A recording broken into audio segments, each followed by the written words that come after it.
dance as history. There are times a dance becomes a part of history. And there are times in human history that we find humans dancing and dance seen as a powerful force in the universe. Let's begin with a creation myth. And let's go all the way back to the very ancient Greeks who spoke about dance and the universe. In the beginning, the goddess of all things, Eurynome, rose naked from chaos. Finding nothing substantial to rest her feet upon, she made a separation between the sea and the sky, and she danced lonely upon the waves. She danced towards the south, and she set the wind in motion behind her. Then she felt the north wind, and she took it between her hands and she rubbed it, and there was a great serpent, Ophion. The north wind made Eurynome cold, and she danced more and more wildly to warm herself. Ophion grew lustful to see her, and he coiled himself around her limbs, and he coupled with her. Eurynome became pregnant, and she laid the egg of the universe. And Ophion, he coiled himself 7 times around the egg, and it hatched, and it split into 2 parts. Out of the egg spilled all of the things that exist. Later, when Ophion claimed he was the creator of the universe, Eurynome fought him, and she knocked out his teeth, and then she exiled him to the regions below the earth. And from Ophion's teeth were born the very first humans. We find that dance has always been present in human society. And in this myth, it was a dance that created the universe. And a dance changed chaos to order. Now, in the earliest historical records showing the origins of dance are cave drawings and cave carvings in Borneo. Here's an image, and what we see is this cave is 15,000 years old. There are paintings in India on cave walls that date back to 8,000 BCE, and Egyptian tomb paintings also depicting dance at about 330 BCE. These early dances have been religious in nature. And by the era of the ancient Greeks, people were incorporating dance into celebrations for their gods, like Dionysus, the wine god, and later the Roman god Bacchus. And also dance was being put into ritual dances and placed into places like the Greek Olympic Games.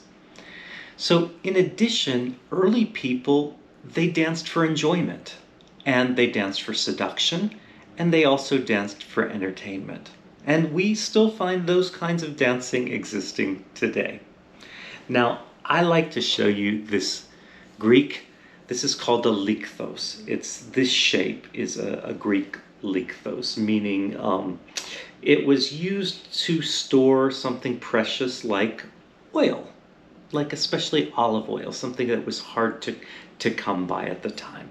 So on this Greek vase here, we see a special dance. This is these figures here with the tails, and they have little horns on them.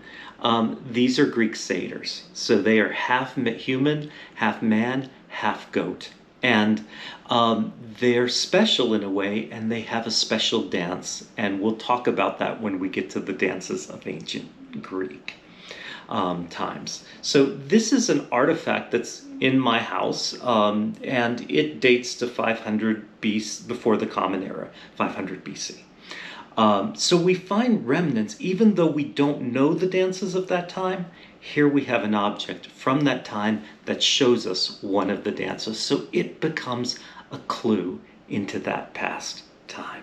Now, let me show you a couple other pieces of art that are related to dance from another part of the world.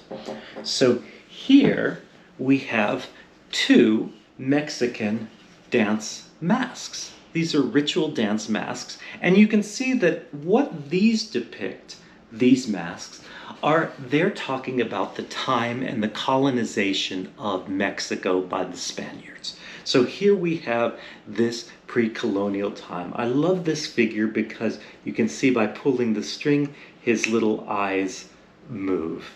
Yeah, some people think it's a little bit creepy, but it's a very cool mask.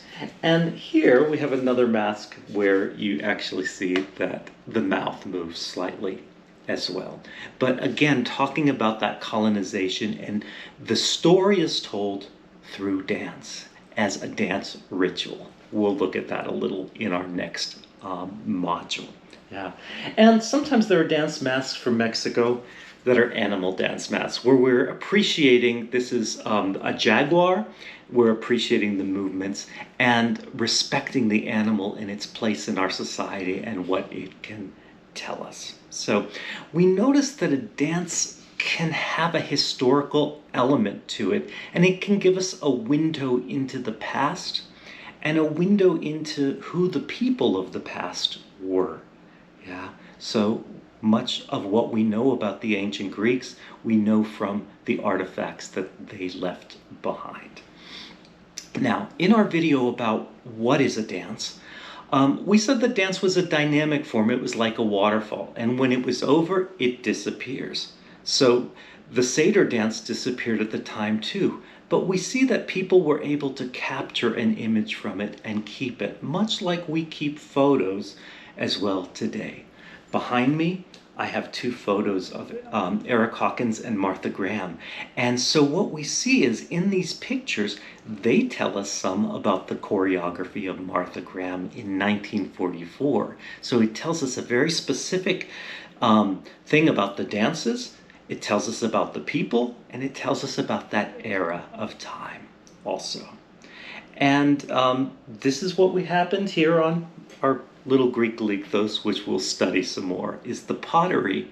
Between this pottery, these kinds of images, the ancient music that was written down that we can still create today, and with literature and plays, we're able to know about the dances of that era. Now, I would speculate that all of you have iPhone cameras, and that your camera today has dance on it. So maybe in the future, historians will find something as wild as an iPhone, and they'll charge it up somehow, and they'll look at the dances that you have recorded on your phones, the music you have on your phones, and they'll speculate and know a lot about who you were and what you were about and what you loved and how you danced.